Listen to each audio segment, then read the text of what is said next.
বন্ধুরা, আজকে আমি বানাবো পায়েস। তার জন্য নিয়ে নিয়েছি ফুল ক্রিম রেড কাউ দুধ 1 কেজি, আর নিয়েছি 100 গ্রাম বাতাসা, তার সাথে অল্প একটু খেজুরের গুড়, আর 100 গ্রামের থেকেও কম চাল নিয়েছি। দুধটা জ্বালানোর জন্য ওভেনে বসিয়ে দিয়েছি। এবার ফুটে আসলে তবে আমি চাল দেব।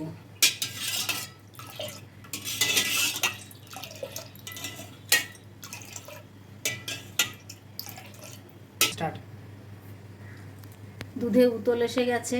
এবার আমি এতে চাল ধুয়ে রেখেছি চাল দেব। গোবিন্দভোগ চাল নিয়েছি, 100 গ্রামেরও কম। 1 কেজি দুধে 50 গ্রামের থেকে একটু বেশি চাল নেওয়া হয়। চাল দিয়ে দিচ্ছি দুধের ভেতরে। এইভাবে দুধ সবসময় ফুটিয়ে নিয়ে করতে হবে পায়েস।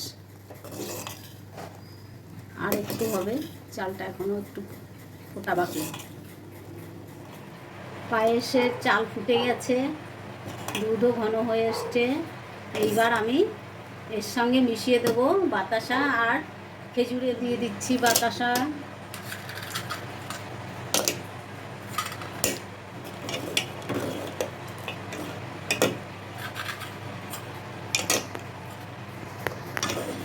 মধ্যে খেজুরের গুড় মিশিয়ে দিচ্ছি যাতে গন্ধটা সুন্দর হয়।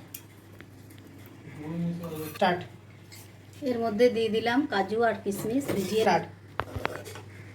কাজু কিশমিশ দিয়ে দিয়েছি। এবার আমাদের পায়েস রেডি।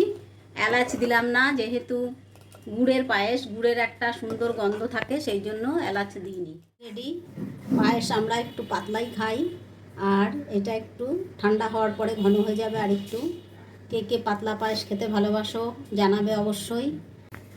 ভালো পায়েস তৈরি করার আসল রহস্য হচ্ছে দুধ ভালো রাখতে হবে। দুধটা হবে ফুল ক্রিমওয়ালা, তাহলেই পায়েস ঘন এবং টেস্টি হবে।